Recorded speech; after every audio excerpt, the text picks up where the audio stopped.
കർത്താവിൻ്റെ പീഡാസഹനത്തെപ്പറ്റി ബൈബിളിൽ നമ്മൾ കാണുന്നുണ്ട്. ഒപ്പം കുരിശിൻ്റെ വഴിയിലെ 14 സ്ഥലങ്ങളിൽ ഇതിനെപ്പറ്റി ധ്യാനിക്കുന്നുമുണ്ട്. The passion of the Christ എന്ന സിനിമ കാണാത്തവരായി നമ്മളിൽ ആരും തന്നെ ഉണ്ടായിരിക്കില്ല. കർത്താവിൻ്റെ പീഡാസഹനത്തെ, അതിൻ്റെ തീവ്രതയെ വളരെ ദൃശ്യമായി അതിൽ അവതരിപ്പിക്കുന്നുണ്ട്. അത് കണ്ണു നിറയാതെ നമുക്ക് കാണാൻ കഴിഞ്ഞിട്ടുണ്ടോ? പല വ്യക്തികളും ഈ സിനിമ കണ്ട് മാനസാന്തരത്തിലേക്ക് വന്നിട്ടുമുണ്ട്. എന്നാൽ ഈ സിനിമയിൽ കാണിച്ചതിനേക്കാൾ അതികഠിനമായി നമ്മുടെ ഈശോ പീഡകൾ സഹിച്ചിട്ടുണ്ട് എന്നതാണ് യാഥാർത്ഥ്യം. ഈശോയുടെ തിരുക്കല്ലറ ഉള്ള ദേവാലയത്തിൽ ഒരു വെള്ളി പേടകത്തിൽ ഈശോയുടെ പീഡാസഹനത്തിൻ്റെ വിവരണങ്ങൾ ഒരു കത്തിൽ സൂക്ഷിച്ചു വച്ചിട്ടുണ്ട്. ഈ കത്തിൽ ഹംഗറിയിലെ വിശുദ്ധ എലിസബത്തിനും വിശുദ്ധ മെറ്റിൽഡയ്ക്കും വിശുദ്ധ ബ്രിഡ്ജിറ്റിനും സ്വകാര്യമായ വെളിപാടിലൂടെ ഈശോ തൻ്റെ പീഡാനുഭവത്തെപ്പറ്റി പറഞ്ഞ കാര്യങ്ങളാണ് രേഖപ്പെടുത്തിയിരിക്കുന്നത്.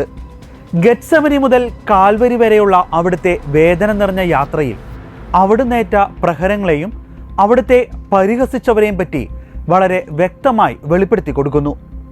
ഈശോയെ പീഡിപ്പിച്ച പടയാളികൾ 150 പേർ, ബന്ധനസ്ഥനായപ്പോൾ പീഡിപ്പിച്ചത് 23 പേർ, മരണശിക്ഷ നടപ്പിലാക്കുവാൻ 83 പേരും. ഇത് ഈശോയെ പരസ്യമായി വേദനിപ്പിച്ചവരുടെ കണക്കാണ്. ഈശോ സഹിച്ച വേദനകളുടെ കണക്ക് ഇതിനേക്കാൾ ഭീകരമാണ്. റോമൻ നിയമം അനുസരിച്ച് ചാട്ടവാർ അടിയുടെ പരമാവധി എണ്ണം 39 ചാട്ടവാർ അടിക്കുമ്പോൾ ഒരു ഉദ്യോഗസ്ഥൻ ഇതെല്ലാം രേഖപ്പെടുത്തുകയും അടികളുടെ എണ്ണം വിളിച്ചു പറയുകയും ചെയ്തിരുന്നു. ഒരു ചാട്ടയിൽ 9 വാറുകൾ ഉണ്ടായിരിക്കും. ഈ വാറുകളുടെ അറ്റത്ത് ഏതെങ്കിലും ലോഹത്തിൻ്റെയോ അസ്ഥികളുടെയോ കഷ്ണങ്ങൾ ഉണ്ടായിരിക്കും. ഓരോ അടിയിലും 9 മുറിവുകൾ ഉണ്ടാകുന്നു. അങ്ങനെ 39 അടിയിൽ 351 മുറിവുകളാണ് ഉണ്ടാകുന്നത്. എന്നാൽ കർത്താവിനെ ശിക്ഷിക്കുമ്പോൾ ഈ അടിയുടെ എണ്ണം ഇത്ര ആയിരുന്നില്ല.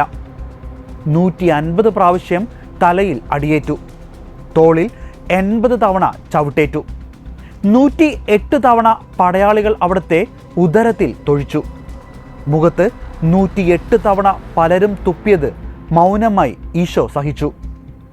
5480 അടികൾ സ്വന്തം ശരീരത്തിൽ ഏറ്റുവാങ്ങി.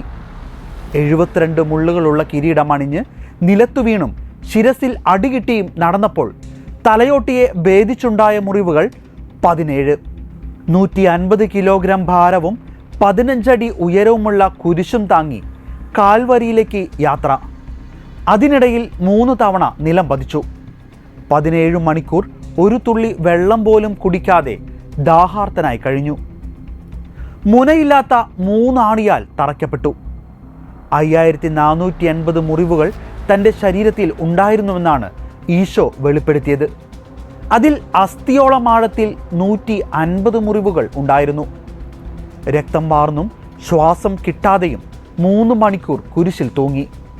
ഒടുവിൽ എല്ലാം പൂർത്തിയായി എന്ന് പറഞ്ഞ് അവിടുന്ന് മരിച്ചു. എന്നിട്ടും അവിടുത്തെ വേദന അവസാനിച്ചില്ല. കുന്തത്താൽ ഹൃദയം തുളയ്ക്കപ്പെട്ടു. ഇത്രയും സഹനങ്ങളെ പറ്റിയാണ് ഈശോ വിശുദ്ധർക്ക് വെളിപ്പെടുത്തി കൊടുത്തത്. ഈശോയുടെ പീഡകളോട് ചേർത്ത് വയ്ക്കുമ്പോൾ നമ്മുടെ വേദനകൾ എത്ര നിസ്സാരമാണെന്ന് കുരിശിൻ്റെ വഴിയിൽ നാം ചൊല്ലുന്നതിൻ്റെ അർത്ഥം മനസ്സിലാക്കി ജീവിക്കാൻ നമുക്ക് കഴിയട്ടെ.